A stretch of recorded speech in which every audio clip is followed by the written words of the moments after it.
Welcome to another edition of One-on-One. I'm Rich Wells, the Public Information Officer for the City of Glendale. Well, since 2003, the City of Glendale has contracted with the Pasadena Humane Society and SPCA for animal services. Pasadena Humane Society provides a number of programs for Glendale and surrounding communities, including pet adoption and animal training courses. Here to tell us more about PHS is the president of the Pasadena Humane Society, Steve McNall. Steve, thank you very much for joining us today. Thank you for having me, Rich. Now, before we talk about the Pasadena Humane Society, let's talk a little bit about you and your position. What do you do there? Well, I'm the president and CEO of the Pasadena Humane Society, or fondly called the head dog catcher, if you will, for all of the 7 cities that we contract with. Okay, and what does your job entail? My job entails a lot, I must say. After being at the shelter for 28 years, starting off as an animal control officer, I've seen all sides of the operations of animal care and animal welfare work. But I think more importantly as to what my job involves is the rewards that I receive from my job. I mean, helping people solve animal problems is just absolutely extremely rewarding, not only for myself, but for our shelter staff and for our volunteers. Now, tell me a little bit about the Pasadena Humane Society and a little bit about the history and your mission. Boy, we've been in operation since 1903. We're an older community program. We've gone through depressions, recessions, wars, and all through everything. We've always been a very, very successful organization, and it's all because of the support that we receive from the community. We started off in the early 1900s, not only protecting animals, but by protecting children. So it was not unusual for our employees to show up in the 1930s to not only take care of dogs and cats and puppies and kittens, but children that were left on the doorstep, abandoned during the Depression years. So, but now we're just dealing with the animals, no children. And so we've had a very, very interesting history there in Pasadena. Now, what does Pasadena Humane Society offer that maybe some other facilities do not offer? Well, other facilities sometimes are restricted due to budget and such. And we're very, very fortunate because we have a budget that allows us to create and improve programs that we currently have. We have many programs, humane education, volunteer activities, which we'll maybe talk about later, but we have so many programs targeted not only to help the animals that come into the shelter, but also help the people in the communities that we service. Now, as I mentioned at the top of the program, Steve, the city contracted with you or began contracting with you in about 2003. Tell me a little bit about the services that you offer for the Glendale community. Everything, full service, animal work, animal welfare work, animal control work. The city of Glendale, we're proud to say, is a great, great city to work with. I can't believe it's been 4 years already. It just has gone by so fast. But we've gotten to know the residents in the city of Glendale. We've gotten to know the people that work for the city, who we have a lot of respect for. And it's because there's a passion and compassion in the city of Glendale towards the care and treatment of animals. And I can't tell you how rewarding that is to not only myself, but our entire organization. The support that we receive from the city of Glendale is just paramount. And it's, again, we're hoping, even though there's a little hill between our cities, the city and our shelter, we're starting to see more people from the city of Glendale get involved with our shelter. And we're out in the community, again, helping people with stray dogs and lost cats and wildlife and everything. And our volunteer corps is being built up tremendously because of the participation from the citizens in the city of Glendale. So again, we're happy, and hopefully the city of Glendale is happy with the services that we are providing. And unlike other shelters, again, we're an open door facility. We take everything: the old, the sick, the injured, people that can't care for animals any longer, and so on and so on. That's one of the main services that we provide that some other agencies cannot provide because they don't have the funding to help out. So some animals are unfortunately turned away at that front door.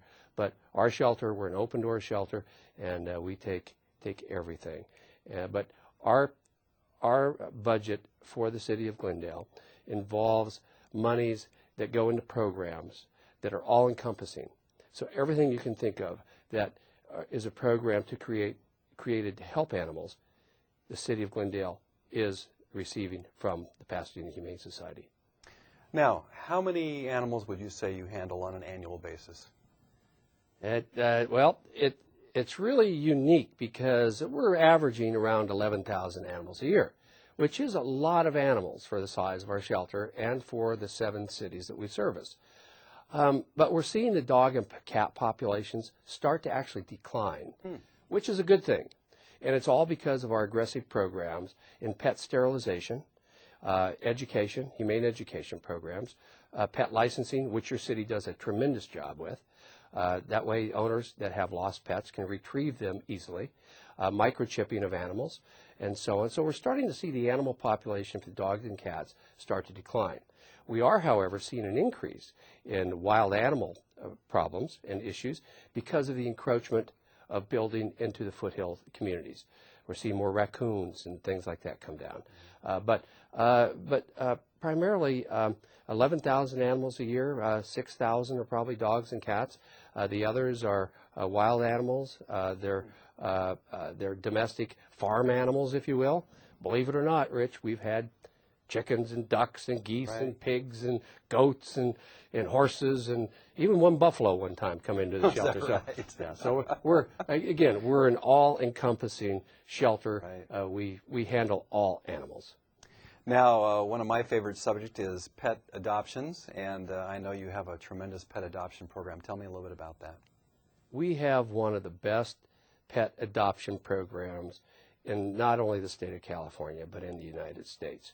We're very pleased that 98.1% of all of our placeable dogs and cats are going into new homes. So our goal, obviously, is zero euthanasia of placeable animals. And we're going to achieve that goal. 10 years ago, I was hesitant to even talk about that. But now we're seeing such a great change in our communities supporting the cause of pet overpopulation that people are adopting from shelters rather than buying from pet shops or going to swap meets. They're helping rescue animals. We have foster care programs set up to help rescue animals, especially newborn cats, kittens, and such. And so because of everybody working together, along with our employees and along with our volunteer corps, we're seeing the adoptions go up. And that is very, very refreshing. We have behavior programs in place so that every dog and cat that comes through the shelter has a behavior assessment attached to it.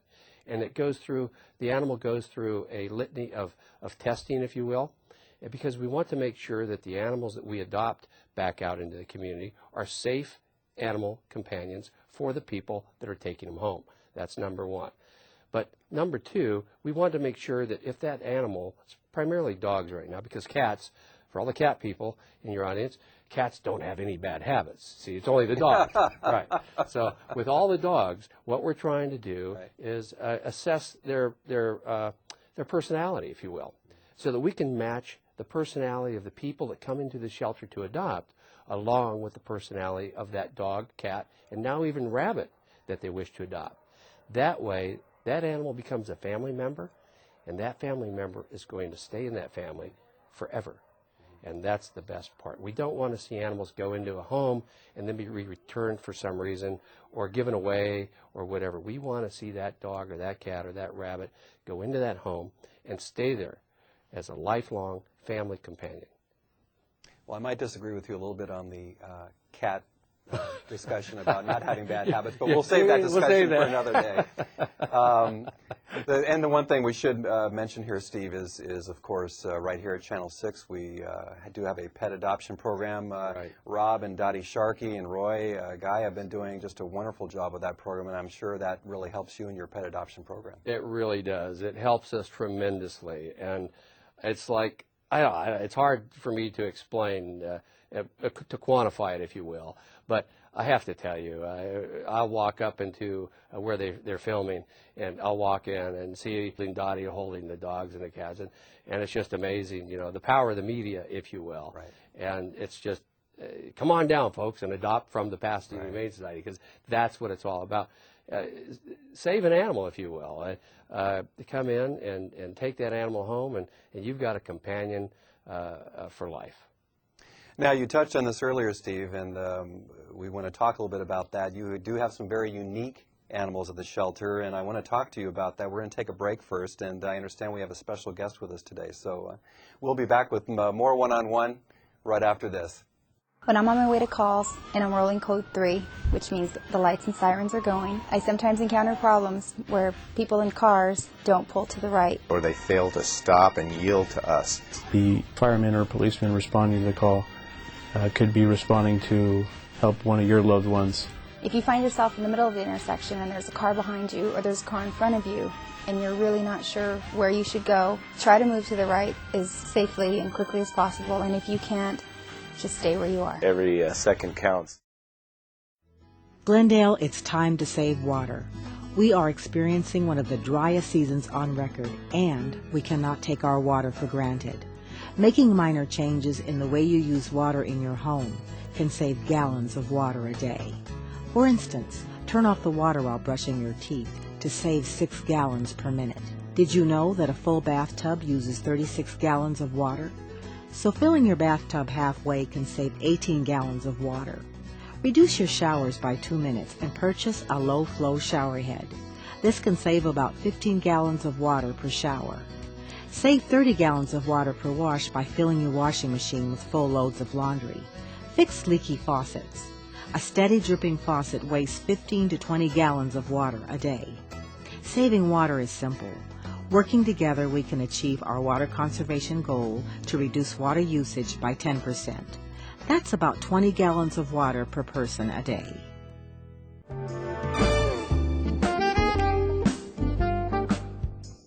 Hi, and welcome back to One-on-One. Today we're talking with Steve McNall. He is the president of Pasadena Humane Society and SPCA. And as I mentioned going out to our break, we have a special guest with us today. And Steve, you want to tell us a little bit about our guest here today? Well, Rich, this is a peregrine falcon, female.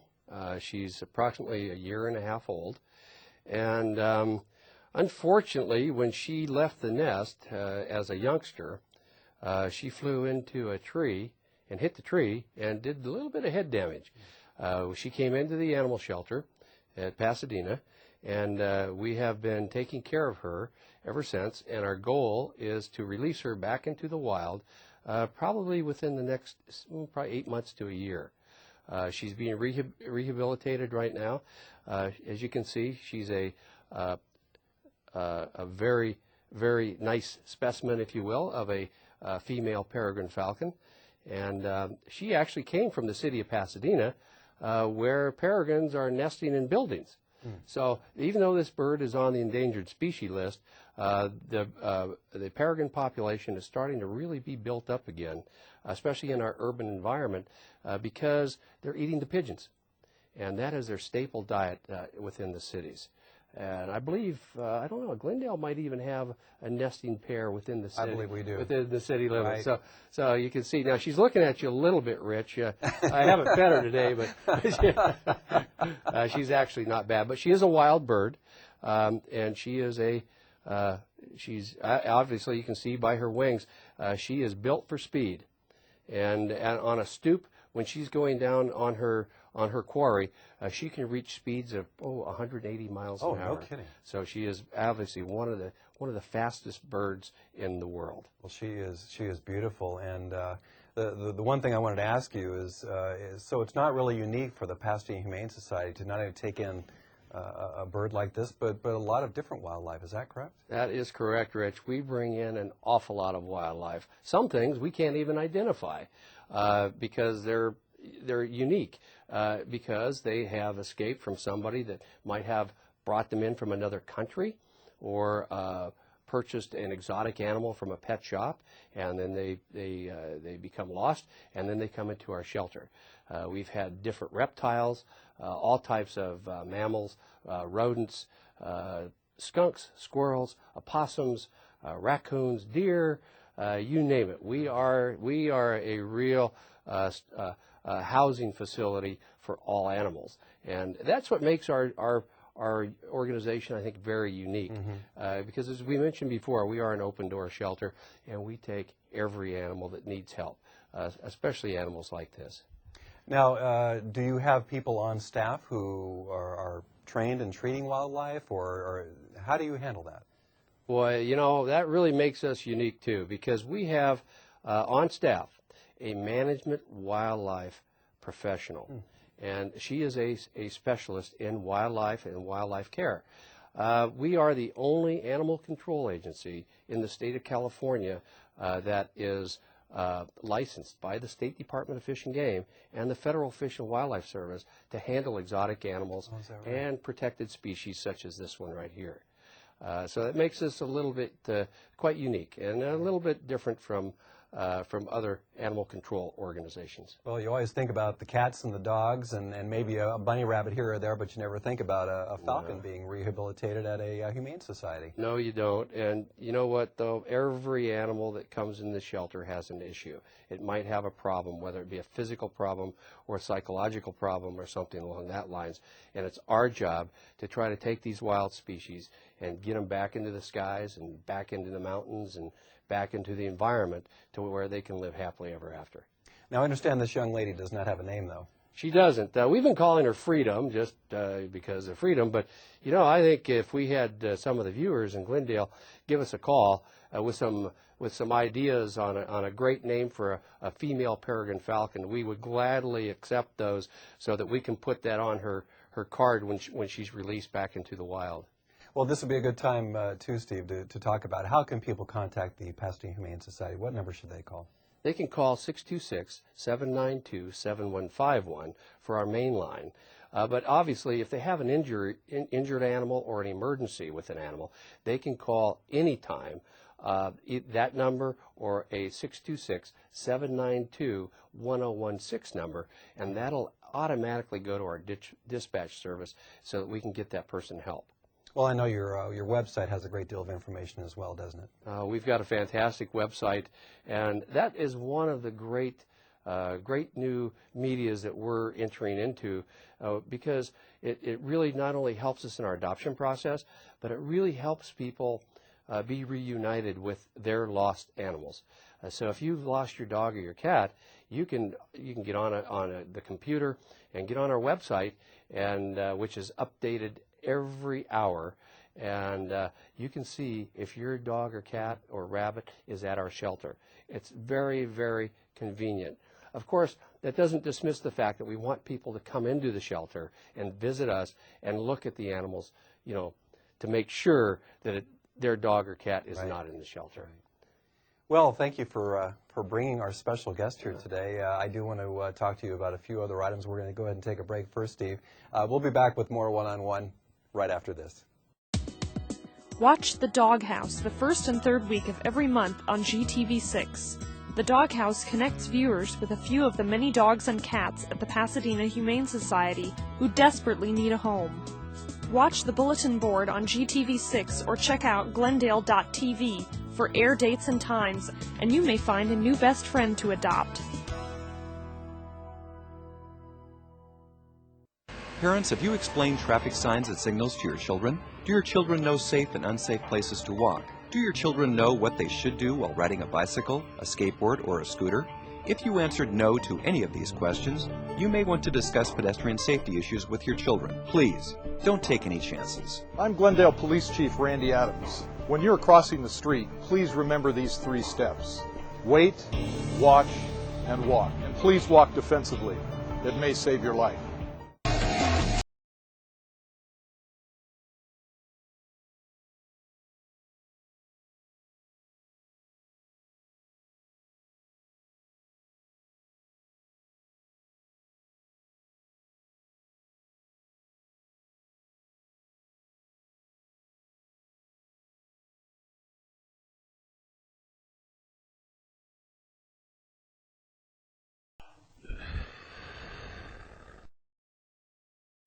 Glendale, it's time to save water. We are currently experiencing one of the driest seasons on record. Yet this dry season can serve as an opportunity for all of us to take part in water conservation. Just by making minor changes outdoors in the way we use water can save gallons of water a day. For example, position sprinklers so that the water lands on the lawn and shrubs, not on sidewalks or driveways. Step on your grass. If it springs back, you don't need to water. Water when temperatures are cooler. Sweep driveways and sidewalks instead of hosing them. Use a bucket and shut-off nozzle on the hose when washing your car. Saving water is simple. Working together, we can achieve our water conservation goal to reduce water usage by 10%. That's about 20 gallons of water per person a day. Hi, and welcome back to One-on-One again. Today we're talking with Steve McNall. He is the president of the Pasadena Humane Society. Steve, we have to talk about it. One of the more unpleasant aspects of your job at the Humane Society is handling the abused and neglected animals. Can you talk about that and what the Humane Society does in that case? Boy, Rich, that's a very, very tough subject to talk about, but it's a subject that has to be talked about. There's so much animal abuse in all of our communities that still takes place, believe it or not. It could be simple neglect from someone just not caring for their animal by not feeding it, or picking up after it in the backyards and such, or providing it proper housing. But there are other cases that we see that are just absolutely, it's hard to talk about. People that abuse animals go on to abuse people, and they will not only abuse people, but they will abuse their spouses, they'll abuse children, and so on. There's a link there. So if we can find and catch somebody that's abusing an animal, we can stop it right there. Mm-hmm. And that's again one of our most rewarding aspects. Our officers are out there in the communities trying to protect animals, but we can only protect them if the citizens get involved. And if they suspect an animal is being abused, definitely have to call us, get involved. You can be anonymous, we can do that, but we'll send our investigators out, which we have a fully trained investigative staff that works very close with all of our police departments. And we can go in and we can start an investigation. And by law, if an animal is being abused and the officers suspect that a child or a spouse is being abused, our officers then will initiate an investigation in that area. And that's a big, big deal because it stops that link. Mm-hmm. But again, abuse is all from everything from too tight of a leash or a collar to blatant starvation or animal beatings. And we've seen it. We've seen it, and we're not going to deny that it doesn't happen, but it happens in all of our communities. And it's just very, very sad. Now, you did mention one thing there, too, kind of on the flip side, and that is there are animals, maybe because of neglect or abuse or for whatever reason, that are aggressive or they are vicious. Talk about that issue and how you handle that. When we put an animal through an assessment program, we try to find out what the personality is of that dog or that cat. And if the dog is aggressive, we will try our best to work with that dog to see if we can get the aggressiveness out of it, if we can. If we can put the dog into another environment where somebody is trained for that particular breed or for that particular dog or cat, we will do so. But we exhaust all avenues before that animal is euthanized. Let's talk for a minute about some of the programs that you have. One that comes to mind is your mobile unit. You actually go out in the community. I imagine that's a real good program for you. We have it's our Humane Society on wheels, and it's great. It's a program to where we're invited into the communities, and we go to various locations, and we do off-site adoptions. We do education programs. We basically spread the word about the Pasadena Humane Society, and to let people know that they don't have to be afraid to visit an animal shelter. You'd be surprised, Rich, at how many people go, I don't want to go to that animal shelter because I just can't stand it. But when you come to the Pasadena Humane Society, it's like coming into a garden, if you will. There's plants and trees. There's shade for the animal. Our kennels are heated under the slab where they sleep. We have misting systems for the animals if it gets above 90 degrees. So it's like Club Med for the dogs and the cats. And it's a great place to visit, and do not be afraid to come in and visit the animals. We have individuals that come in from all of our communities that just come in and sit and eat lunch while they're enjoying visiting with the dogs and the cats. Now, one thing you touched on earlier is you do offer training programs. Can you talk about that? We do offer behavior training programs for all areas of dog training right now. We haven't gotten into the cats yet. You're thinking about that. I can see it. But with the dog training programs, yes, we have everything from adolescent training, puppy training, older dog training, if you will, for everything. And it's not obedience training, if you will. What it is building the relationship between the animals and that person. And that's a big deal. That is a really big thing, because there's a bond there between that human and that animal. And it's our job to make sure that bond is really sincere. And so when that dog has some negative issues, negative behavior problems, it's our job to try to turn that negative into a positive, because the last thing we want to see is for that animal to go to a shelter. The last thing we want to see is for that animal to be turned loose on the streets. So we want to make sure that it stays in the home forever and ever and ever for the rest of its life. Now, I understand you have a number of fundraising programs throughout the year, and one of your more successful programs is your Wiggle Waggle Walk, I believe it's called, right? Exactly. Wiggle Waggle Walk number 9. And I have to tell you, very successful. Over 155 volunteers working just on this event with, over 1,500 walkers.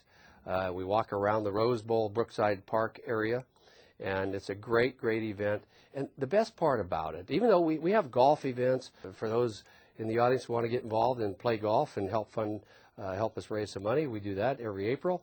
We have an artistic license art auction every other year. But for the Wiggle Waggle Walk, the best part about that is that it's very participatory. It gets everybody involved. The children, there's no age limit, obviously, and everybody, they come down to Brookside Park area and they have a great time walking their pets. And I must mention, we have 75 employees, over 450 volunteers helping carry through the mission of our organization. And it's because of the events that we have, their outreach programs, that really makes us successful. And again, we're very blessed because we have great community support. One other program I wanted to mention, and I've actually seen a little bit of this, is your, I believe it's Barks and Books program, where the animals actually interact with the kids in the library, correct? Fantastic program. And this is a program that actually started here in Glendale. We take our volunteer corps takes specific dogs into the libraries and read to children. Believe it or not, I was shy at one time. And I had a terrible time when I was a kid getting up in front of a class and reading. And I'd be stumbling over my words. And I have to tell you, there are still children out there like that these days. And I'm dating myself, I guess. But the kids that are shy and they don't like to get up in front of an audience, they'll read to an animal. It's a companion. And so we have animals that are dogs primarily that we bring in, and the children will read to that particular dog. And it opens up their world for them. And it's great. So again, it's a program where the animals are helping the people. And then, hopefully in return, that child's going to grow up and be respectful of animals and be able to help animals. Steve, if somebody wants to help the animals, if they want to become involved, what do they do? Well, money's always good, Rich. I have to tell you, our budget now is over $5 million a year. All right. And it takes a lot to keep our doors open. As you can imagine, veterinary costs, just the medical expense to care for stray dogs and cats, broken legs and such, and different problems. And then keeping the programs, like our humane education program, going so that we can reach children is very, very expensive these days. But people can help us by really getting involved. Come down to the shelter, volunteer, be part of the shelter, be part of our family. And you'll be very, very rewarded. It's a guarantee. Visit, walk through, and I guarantee you, when you walk down the aisles, the kennels, and you see those dogs, and you go in our cattery, I'll guarantee you that every dog you walk up to is going to put its paw out to you. We train them to do that. It's going to say, come and adopt me. Every cat, when you walk into our cat ward and you go to visit the cats, those cats will stick their paws out and say, come and adopt me. Now, when somebody wants to volunteer, Steve, do they ask for a specific area, or what? How does that handle? There is a specific area. We have Sandy DeMarco, who is our vice president of volunteers, and she will gladly take your telephone call at 626-792-7151, extension 104, and talk with Sandy, and we'll get you on a great, great program of helping animals at the shelter. And you can volunteer in all aspects of the shelter. It's just not socializing with the dogs and the cats and the kennels, which we're very proud of. Though when the dogs and the cats come in off the streets, they're stressed. And so with the help of our volunteers, they will go into selected kennels and with selected cats, and they'll pet them, they'll groom them, they'll brush them, and they will actually de-stress that animal, which obviously makes that animal more adoptable, which is great. But we have companion animal programs where we have teams of volunteers take their selected dog or cat into medical care facilities, and they help those people. They have animal visitations at different hospitals and such, and it's very, very successful. We also have volunteers get involved with our surgeries. If we have any pre-veterinary people or students that wish to start a career in veterinary medicine, they might want to come in and volunteer to see if that's the career path that they want to go for. We also have volunteers that can participate in our field services.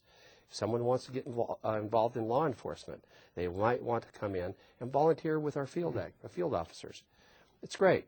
It's very rewarding, and our philosophy in volunteer activities is to learn by doing. You don't just come in and sit around and play with the animals. You interact with the animals and so on. And it's a great, great program. Well, Steve, it sounds like there's a whole lot to offer at Pasadena Humane Society. Again, if people want to call you about anything or they want to know more about Pasadena Humane Society, what number can they call? Rich, they can call 626-792-7151. That's our main number. And if they want to talk to me personally, they can do it. Just hit 103. It'll come to my extension, and I'll gladly talk to anybody. And a great website also. That's great a website. Great source of information. That's right. Just Pasadena Humane Society. Just log in, and there you go. Well, I've learned a great deal here today, Steve, and again, thank you for bringing your special guest on our program today. It definitely livened up the studio here. And I want to wish you the best of luck in the coming year, and of course, all the best for the Pasadena Humane Society. Thank you, Rich. It's been a pleasure. And thank you for joining us for another edition of